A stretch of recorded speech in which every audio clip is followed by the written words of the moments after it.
Ipinag-utos naman ni PNP SOSIA Acting Chief Police Brigadier General Jeffrey Decena sa mga private security providers at private security professionals na sundin ang Security Professionals Creed, Ethical Standards at Code of Conduct na may kinalaman sa workplace bullying.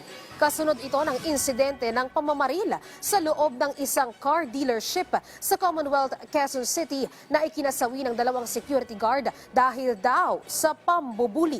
Paalala ng PNP SOSIA sa mga security agency na iwasan ang pambubuli sa trabaho.